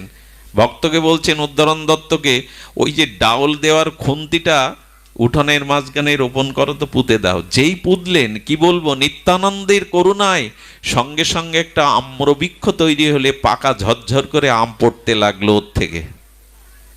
সে ব্রাহ্মণ তো দেখে বিস্ময় করছেন, কে আপনি? নিতাই চাঁদের চরণে পড়ে গেলেন। ভক্ত, জাতিভেদ, অন্যকে ছোট ভাবা, এগুলি তারা কৃপা করতে এসেছিলেন। যদি সে সদাচারী হয়, যদি সে ভক্ত হয়, বিচার করতে যেও না। নিতাই চাঁদের চরণে পড়ে গেলেন, প্রভু তোমার কি অনন্ত মহিমা, কাউকে বাদ দেননি নিতাই চাঁদ, সবাইকে করুণা করেছেন। আর ভক্ত হতে গেলে তার ভিতরে দৈন্যতা থাকতে হবে, তার ভিতরে অক্রোধ থাকতে হবে, সর্বদা পরমানন্দ ভাবে তিনি বিভোর থাকবেন। নিতাই চাঁদের ভক্তির মহিমা দেখুন। নিতাই চাঁদ কীর্তন করতে করতে শচীর আঙিনায় কীর্তন করতে অঙ্গের বসন খুলে গেছে। বলুন তো, অবধূত অদ্ভুত নিত্যানন্দের বসনের দিকে দেহবাসেরও খেয়াল নেই। মহাপ্রভু চিন্তা করলেন নিতাই চাঁদের বসন খুলে গেছে, কি হরি নামে আবেশ, কি প্রেমে আবেশ। নিতাই চাঁদের করলেন কি, একটা 19 বস্ত্র দিয়ে লজ্জা ঢেকে দিলেন। সচিমা আছে, বিষ্ণুপ্রিয়া আছে, নদিয়াবাসী আছে, নিতাই চাঁদ ভাবাবেশ। কতটা হরি নামে আবেশ হলে এভাবে হতে পারে? নিজের দেহাবেশও নিত্যানন্দের নাই। মহাপ্রভু একদিন ভক্তদের ডেকে বলবেন, ওগো নিতাই চাঁদের পাদদক যে পান করবে তার অচিরেই কৃষ্ণ ভক্তি হবে। মহাপ্রভু নিজে শ্রীপাদের চরণ প্রক্ষালন করলেন, চরণ ধুয়ে দিলেন, ওই জল ভক্তদের বললেন, যারা নিত্যানন্দ পাদদাগ পান করবে অচিরেই তাদের প্রেম ভক্তি হবে। ভক্তরা যারাই পান করলো, মদিরা পানের মতো প্রেমে তারা মেতে গেল। এই হলো নিতাইয়ের ভূমিকা। মহাপ্রভু একদিন বলছেন, শ্রীপাদ আপনার একটা প্রসাদী বস্ত্র আমায় দেবেন। পরিত্যাগ করেছেন যে বস্ত্র, ব্যবহার করতে করতে লাল গৌরিক বসন দিলেন। মহাপ্রভু ওটা ছিঁড়ে ছিঁড়ে বলছেন, শোনো ভক্তগণ, নিতাই চাঁদের প্রসাদী বস্ত্র যারা মাথায় হাতে ধারণ করবে তাদের প্রেম ভক্তি হবে। ভক্তরা যেই মস্তকে শিরে হস্তে ধারণ করলেন, প্রেমে উন্মত্ত হয়ে সবাই গড়াগড়ি দিয়ে অশ্রুপ্লাবিত হয়ে হরিনাম করতে লাগলেন। এই হলো নিতাইয়ের ভূমিকা। ভক্তের প্রসাদী বস্ত্রের মধ্যেও ভক্তি থাকে, এলো নিতাই ভক্ত স্বরূপ। একজন ভক্তের গায়ের বাতাস লাগলেও আপনার মধ্যে ভক্তি হবে, ছোঁয়াচে রোগের মতো, জীবাণু সংক্রামিতের মতো ভক্ত স্বরূপ। এই জন্য ভক্তের স্বরূপ হবে অক্রোধ। যারা ভগবানের নাম নিয়ে, যারা সম্প্রদায় নিয়ে দলাদলি করে, আসলে ভক্ত স্বরূপ তারা বোঝেনি। সূর্যের আলো কি আলাদা করে দেয় গো? বাতাসটা কি, ফুলের গন্ধটা কি ভাগ করে দেয় কে কত বড় ভক্ত, কে ছোট ভক্ত বলে? বাতাস যদি নিরপেক্ষ হয়, তুমি কেন পক্ষপাতিত্ব করবে? আর সব জায়গায় সনাতনী হিন্দুদের এই মত পথের দ্বন্দ্ব। সূর্য তো আলো কাউকে বিভেদ করে দেয় না, ফুলের সৌরভ তো কারোর জন্য আলাদা করা নয়। একই আলো, একই বাতাস, একই বৃষ্টি। কেউ যদি বলে আমার ভগবান শ্রেষ্ঠ, আমার বিধাতা শ্রেষ্ঠ, তো তোমার জন্য আলাদা ব্যবস্থা নয় কেন? সকলের জন্যই তো সমান ব্যবস্থা। এই জন্য নিত্যানন্দ স্বরূপে তিনি বুকে আলিঙ্গন করলেন, বিনামূল্যে তাদের প্রেম ভক্তি দান দিলেন। এই জন্য নিত্যানন্দ হলো ভক্ত। কি বললাম? অনেকের মধ্যে ক্লান্তি দেখছি, জানি না হরিকথাতে ক্লান্তি না আসুক। নিত্যানন্দ তত্ত্বটা হলো ভক্ত স্বরূপ। আর অদ্বৈত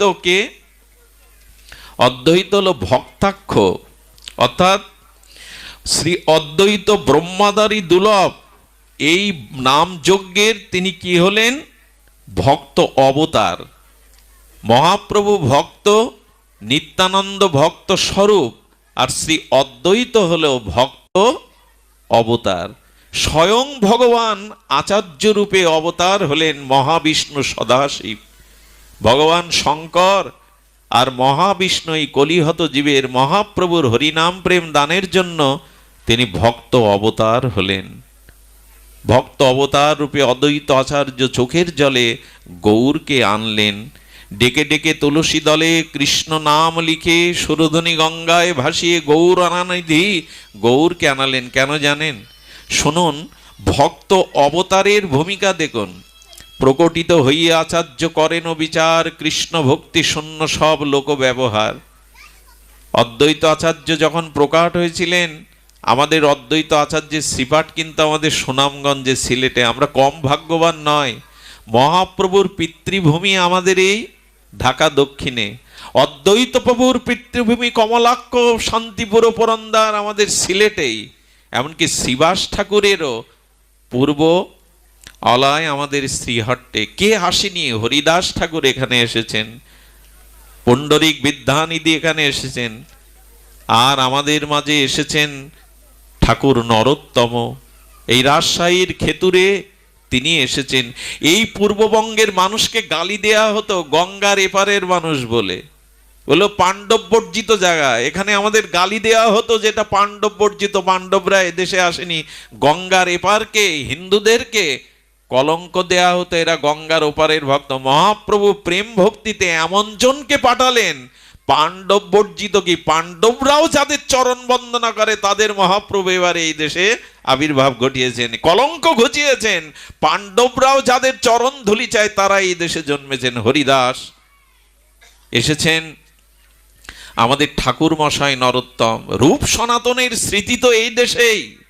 হরিদাস ঠাকুর এই কলরোয়ার কেড়াগাছিতে এলেন, পূর্বের যা বুড়ন গ্রাম, এরা পাণ্ডবদেরও বন্দনীয় চরণ। মহাপ্রভু কলঙ্ক ঘুচিয়েছেন আমাদের। পাণ্ডব বর্জিত কেন হবে? পাণ্ডবরাও যাদের চরণ বন্দনা করেন আমরা তাদের পেয়েছি এই দেশে। এই জন্য অদ্বৈত আচার্যের তিনি প্রকট হয়ে দেখলেন জীবগুলির কৃষ্ণ ভক্তি নাই। মানুষ বিড়াল কুকুরকে আনন্দে চড়ুই ভাতি করে, বিয়ে দেয়, টাকা ব্যয় করে, আর ছেলে মেয়ের জন্মদিনে বিবাহবার্ষিকী লাখ লাখ টাকা বাজি পোড়ায়, আলোর রোশনা করে, কিন্তু ভগবানের আবির্ভাব তিথি পালন করে না, জন্মাষ্টমী পালন করে না। চারিদিকে বিষয়ের গন্ধ, কোথাও ভগবানের নাম নেই, শুধু তর্ক পাণ্ডিত্য। এক পণ্ডিত যাচ্ছে গঙ্গা স্নান করতে বেলা 8টায়, আর এক পণ্ডিতকে ঘুমন্ত অবস্থায় বলছেন, ওগো চোখ খোলো, ওঠো, চলো গঙ্গা স্নানে যাই। ঘুমান্ত পণ্ডিত বলছেন, সূর্য উঠেছে আগে প্রমাণ করো, তারপরে আমি উঠবো। আচ্ছা, চোখ বন্ধ করে যদি সারাদিন বলেন সূর্য উঠেছে প্রমাণ করো, করা যাবে? চিন্তা করলেন এই যদি পণ্ডিতদের অবস্থা হয় তাহলে কলিজীবের কি হবে? এটা তর্ক প্রধান। 11টা, বেলা 11টায় স্নান করে পণ্ডিত এসে বলছেন, তুমি এখনো ওঠোনি? বললো, ওই যে সূর্য উঠেছে প্রমাণ করো। প্রভু দেখলেন এই হলো দুর্দশা। অদ্বৈত আচার্য দেখলেন কারো কৃষ্ণ ভক্তি নাই, কারো হরিনাম নাই, কেউ ভগবানের জন্মতিথি পালন করে না, বিবাহ বার্ষিকী ঘটগোলে পালন করে, বিড়াল কুকুরের বিয়ে দিয়ে ভোজ দেয়, অথচ বৈষ্ণব সেবা সাধু সেবা দেয় না। এই দুরবস্থা দেখে অদ্বৈত চিন্তা করলেন, কি করলেন, জীবের মঙ্গল হবে কি করে? ভক্ত অবতার হয়ে এসেছেন তো। তখনই ভাবলেন আমার মতো অদ্বৈতের দ্বারা জগতের অন্ধকার দূর হবে না, এই জীবকে প্রেম দেওয়া যাবে না, যদি স্বয়ং ভগবান আসেন কৃপা করে। এই জন্য তুলসী পাতায় চোখের জলে বাবলা তলায় বসে অদ্বৈত আচার্য গঙ্গায় ভাসিয়ে দিতেন, প্রভু তুমি এসো। এই যুগ তো ভক্তির যুগ। তুলসী পাতায় চোখের জলে কৃষ্ণ নাম লিখে গৌরকে আনালেন। এই জন্য মহাপ্রভু মাঝে মাঝে ভক্তদের মাঝে ডেকে উঠতেন, নাড়া কোথায়? তো সবাই বলতো, প্রভু নাড়া কারো নাম হয় নাকি? বলো, অদ্বৈতকে নাড়া বলে ডাকতেন, কারণ তুই প্রেম ভক্তির দ্বারা আমার সিংহাসন নাড়িয়ে দিয়েছিলি, তোমার জন্যই তো জগতে আসা। তো ভক্ত অবতার হলেন শ্রী অদ্বৈত। ব্রহ্মাদারির দুর্লভ নাম যজ্ঞের অনুষ্ঠান করে বদ্ধ জীবকে শিক্ষা দিয়েছেন, ভক্তকে সমাদর করেছেন। নিজের মায়ের শ্রাদ্ধ, এই বেদ পঞ্চানন, কমলাক্ষ শান্তিপুর পুরন্দর, তিনি হরিদাসের শ্রাদ্ধ মায়ের পাত্র তুলে দিলেন, দেওয়ার কথা ব্রাহ্মণদের। হরিদাস স্বভাবত ধন্য বলছেন, এখানে যাজ্ঞিক ব্রাহ্মণ পণ্ডিত আছে, প্রভু আমি নরকের নর্দমার কীট, আমি অধম, আমায় এ যোগ্য নয়। অদ্বৈত আচার্য কি বলেছিলেন জানেন? তোমার মতো শুদ্ধ ভক্তকে এক মুঠো খাওয়ালে শত ব্রাহ্মণ সেবার ফল হয়। তোমার মতো শুদ্ধ ভক্ত এক মুঠো গ্রহণ করলে, অদ্বৈত আচার্যের এরূপ সিদ্ধান্ত ছিল।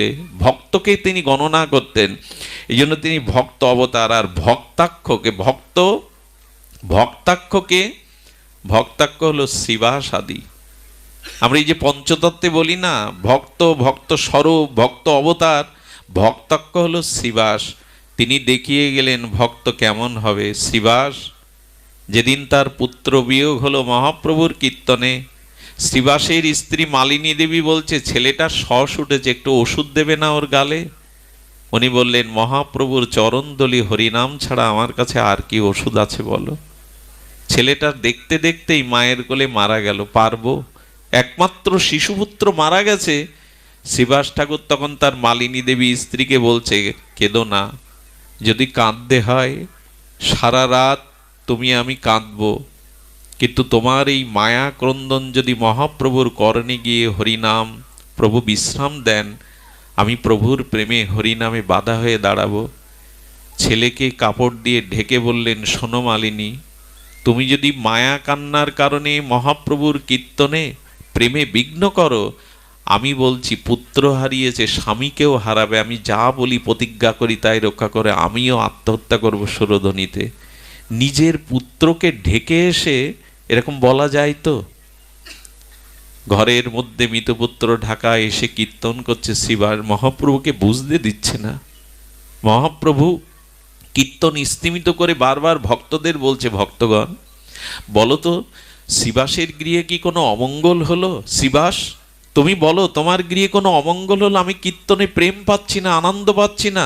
প্রভু তুমি মঙ্গলময়, তুমি যেটা সেখানে অমঙ্গল হতে পারে না। সূর্যে কখনো অন্ধকার নামতে পারে না, প্রভু তুমি মঙ্গলময়, কোনো অমঙ্গল এখানে হতে পারে না। বারবার প্রভু এমনি করে কীর্তন স্তিমিত করে জিজ্ঞাসা করছেন। রাত্র তৃতীয় প্রহারে এক ভক্ত আর সহ্য করতে পারলেন না, মহাপ্রভুর ব্যথা দেখে বললেন, প্রভু রাতের প্রথম প্রহরে শ্রীবাসের একমাত্র ছেলে বিয়োগ হয়েছে। লক্ষ্য করুন এদিকে। যেই মহাপ্রভু শুনলেন, মহাপ্রভু থমকে দাঁড়িয়ে শ্রীবাসের দিকে তাকিয়ে ঝরঝর করে কাঁদছেন। শ্রীবাস, একমাত্র পুত্র মারা গেছে প্রথম প্রহরে, তুমি আমাকে না জানিয়ে কীর্তন করছো, বলছো কোনো অমঙ্গল হয়নি। প্রভু জন্মে জন্মে স্ত্রী পেয়েছি, পুত্র পেয়েছি, তোমার চরণ তো পাইনি, প্রেম তো পাইনি। প্রভু আমার কাছে যতদিন দায়িত্ব কর্তব্য ছিল ততদিন আমি ওকে পালন করেছি। কে পুত্র, কে পিতা, জন্ম জন্মান্তরের সম্বন্ধ তো তোমার সাথে প্রভু। মালিনী দেবী মহাপ্রভুর চরণে এসে মৃত ছেলেকে দিয়ে দিলেন। যখন দিয়ে দিলেন তখন শ্রীবাসের কাঁধে হাত রেখে মহাপ্রভু বললেন, তোমাদের মতো ভক্তকে রেখে আমি সন্ন্যাস কি করে নেব? মহাপ্রভু জানতেন কিছুদিন বাদে তিনি সন্ন্যাস গ্রহণ করবেন। তোমাদের মতো ভক্তকে পেয়ে আমি কি করে নবদ্বীপ এই সন্ন্যাস নেব, তোমাদের মতো ভক্তকে ত্যাগ করে? ভক্তাক্ষ হলো এই। শ্রীবাস ঠাকুর তার জীবনে এই দৃষ্টান্ত জগতে রেখে গেলেন যে ভগবানকে সর্বস্ব অর্পণ করাই হলো ভক্তের শক্তি। শ্রীবাসের জীবনে নবদ্বীপ ত্যাগ করলে মহাপ্রভু শ্রীবাস বলেছিল, নবদ্বীপ আমার কাছে এখন অজগর সাপের মতো লাগে, যেখানে আমার গৌর হরি নেই, যেখানে গৌর হরির প্রেম সংকীর্তন নেই, সে স্থান আমার কাছে অজগর সাপের মতো। শ্রীবাস বলেছিল, আমি সিলেট হতে শ্রীহট্ট এসে নবদ্বীপে এসেছিলাম প্রভু তোমার চরণ ভজন করব বলে। সেই তুমি যখন নবদ্বীপ চন্দ্র নবদ্বীপ ছাড়লে তখন এখানে থাকবো না।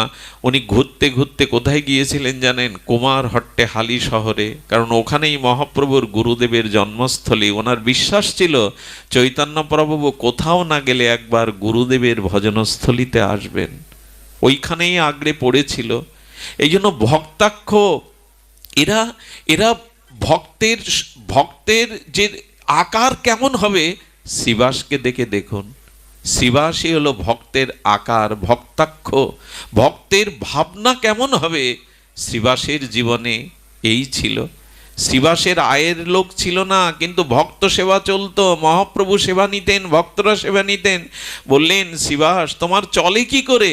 শ্রীবাস বললেন, 1, 2, 3 দিন তোমার উপরে সমর্পণ করে দেখবো কিছু জোগাও কিনা। যদি না জোগাও তো ওই দড়ি কলসি কিনে রেখেছি, এই মুখ আর দেখাবো না, গঙ্গায় ডুব দিয়ে মরবো। এমন বিশ্বাস ছিল। আর ভক্ত শক্তি হলেন গদাধর গোস্বামী। মহাপ্রভু যখন কীর্তন করতে করতে ধুলায় লুটিয়ে যেতেন, গদাধর কোল পেতে দিলেন।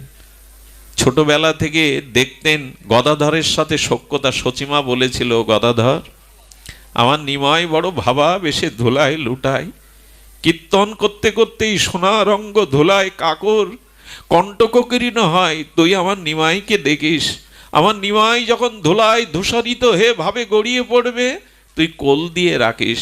এই ভক্ত শক্তি হলেন আমাদের গদাধর গোস্বামী পাদ। রাধা ভাবে তিনি মহাপ্রভু বিবাহ করেননি। মহাপ্রভু নবদ্বীপ ছাড়লে উনিও লীলাচলে চলে গিয়েছিলেন। গদাধরের সাথে ভাবনাটা, মহাপ্রভু যখন গয়া থেকে ফিরে আসেন বিষ্ণুপাদ দর্শন করে, একদিন কাঁদছেন। কাঁদছেন কেমন এটি বলে আমি পাঠ বিশ্রাম করছি। ভক্তভাবে মহাপ্রভু কিভাবে জগৎকে শিক্ষা দিয়েছেন, কি করে প্রেম পেতে হয়, কি করে এই জন্ম মৃত্যু চক্র হেতে ভগবানের প্রেম ভক্তি প্রাপ্ত হওয়া যায়, ভক্তরূপে দেখাচ্ছেন। গয়া থেকে আসার পরে মহাপ্রভু মাথায় তেল দিতেন না, ভালো কিছু আহারও করতেন না। ওই চাচরো কেশরও কেশ তিনি পরিপাটি করতেন না। এরকম করতে করতে ঘরের মাঝখানে মেঝেতে বসে মহাপ্রভু বিড় করে কি বলতেন, আর নখ দিয়ে মাটিগুলো খুঁড়তেন। বিষ্ণুপ্রিয়া দেবী দাঁড়িয়ে দূরে দেখতো, প্রভুর কি হলো। সচিমা দেখছি নিমাই কারোর সাথে কথা বলে না, নিমাই মুখে মাথায় সুগন্ধি তেল কেশ বিন্যাস করে না, নিমায়ের কোনো দিকে লক্ষ্য নেই। একদিন গঙ্গাদাস পণ্ডিত বলল, নিমাই তুমি ভারতের গর্ব, তুমি নিমাই পণ্ডিত, তুমি ভারত বিখ্যাত পণ্ডিতকে, দিগ্বিজয়ী পণ্ডিতকে পরাস্ত করে নবদ্বীপের সম্মান বাঁচিয়েছ। নিমাই তোমার জন্য কত দেশ থেকে ছাত্ররা এসেছে, যাও টোলে গিয়ে তুমি শাস্ত্র পাঠ করাও। গুরু আজ্ঞা, গঙ্গাদাসকে গুরু জ্ঞান করেন, শিক্ষাগুরু। মহাপ্রভু শাস্ত্র নিয়ে গেছেন, নিয়ে শাস্ত্রের পৃষ্ঠা খুলেই প্রতি অক্ষরের মধ্যে কৃষ্ণকে দেখছেন, নামকে দেখছেন। মহাপ্রভুর কান্না দেখে ছাত্ররা বলছেন, বড় আশা করে আপনার চরণে শরণ নিয়েছিলাম, বিদ্বান হব, ভূগোল ইতিহাস সাহিত্য পাঠ করে বড় বিদ্বান হব।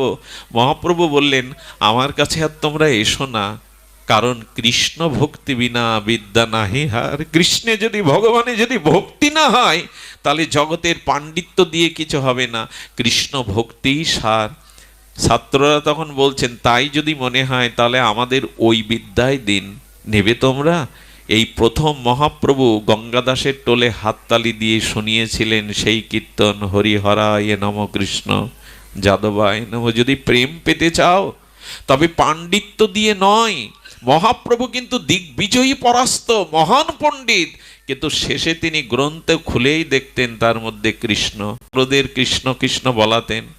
মহাপ্রভু ভালো করে ঘুমাতেন না, বিড় করে মাটিতে দাগ কাটতেন। রাতের তার নিদ্রা নাই, কারোর সাথে কথা বলেন না। সচিমা বাড়িতে নারায়ণ পূজা দিলেন, আমার নিমায়ের যাতে গতি হয়। নিমাই চেয়ে নে তো, ভগবানের চরণে প্রণাম করে, তুই আমার একমাত্র আঁচলের ধন, তোর পিতা চলে গেছে, বিশ্বরূপ চলে গেছে, তোর এই দশা আমি চোখে দেখতে পারি না, প্রার্থনা চেয়ে নে। নিমাই কি চাইলো জানেন? ন ধনং ন জনং সুন্দরীং কবিতাং বা জগদীশ কাময়ে মম জন্মনি জন্মনীশ্বরে রহিত কি ভক্তি তৈ।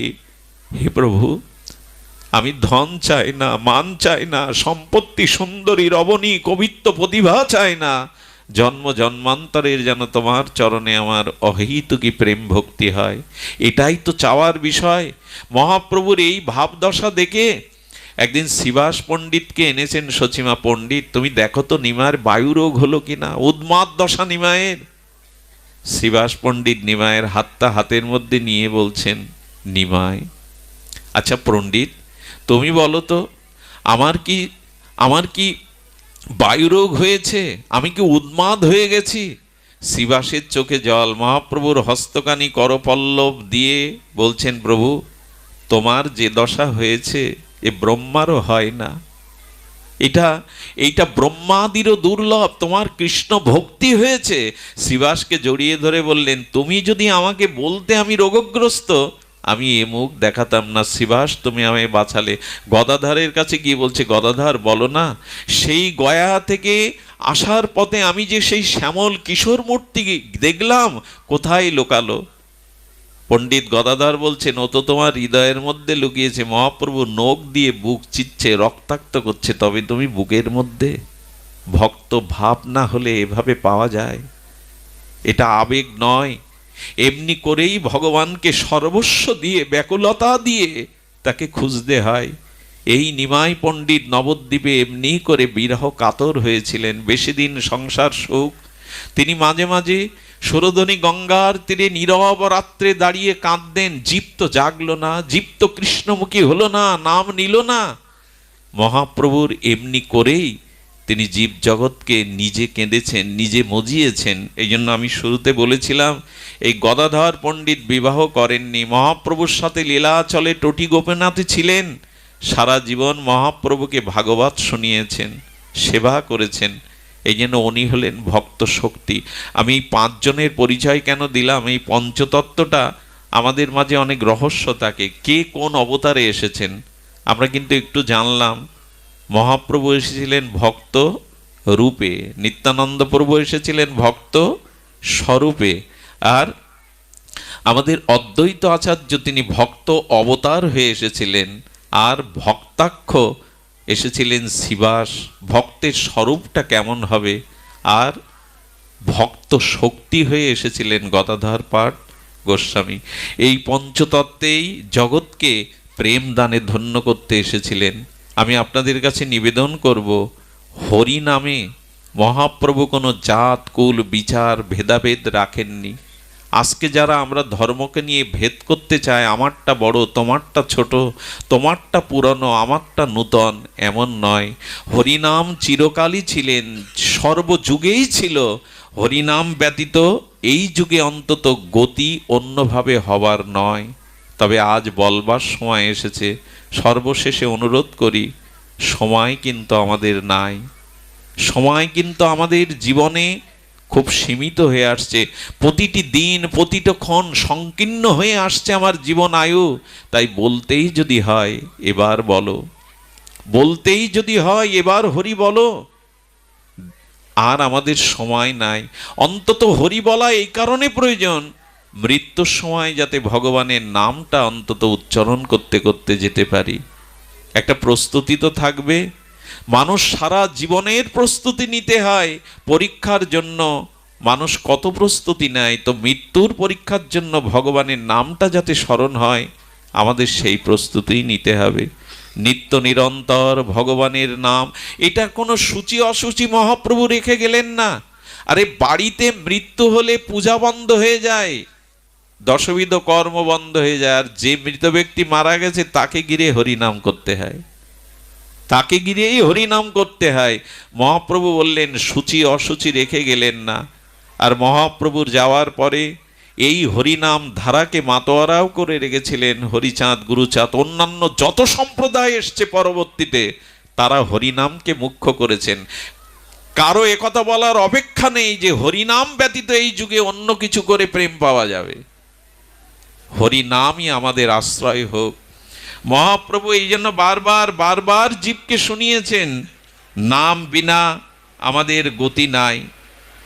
এই নামকেই আমরা যেন গ্রহণ করি। নিত্য নিরন্তর নামে স্মৃতির যেন আমাদের হৃদয়ে জাগরিত থাকুক, এইটুকু বলে আজকের আপনাদের যে স্থান কাড়ারগাতি সার্বজনীন শান্তি হরি মন্দির, দুর্গা মন্দির, ভক্ত মন্দির সব তো একসাথেই দেখছি। আশা করছি এভাবে একত্রিত হয়ে আমাদের এই বৈদিক সনাতন জাতি আমরা যারা একত্রিত হতে পারি। দেখুন, একটি ফুলে মালা হয় না, আর ফুল দিয়েই যে মালা করতে পারবেন না, একটি সুতাতে না গঠিত করলে ফুল কখনো মালা হতে পারে না। তেমন সনাতনীর যদি ঐক্য একতা না থাকে, তাহলে ফুল থেকে যাবে, ফুল কখনো মালা হতে পারবে না। সমাজকেই যদি বাঁচাতে, আরে জাতি যদি না টিকলো, স্বজাতি যদি পড়ে গেল, তা আপনি একা বেঁচে থেকে কি করবেন? এই জন্য আসুন, একটা সুতায় যেমন অনেকগুলো ফুল গ্রথিত করে তবে মালা হয়, তেমনি আমাদের সনাতনের ঐক্য সুতায় বিভিন্ন রঙের ফুল হতে পারে, বিভিন্ন সম্প্রদায় হতে পারে, কিন্তু সুতা তো একটাই থাকতে হবে। সেই সুতার একতার মালায় আমরা হরিনামকেই জীবনে গ্রহণ করি। আজকের এই সংকল্প রেখেই এখানেই হরিকথার পূর্ণ বিশ্রাম।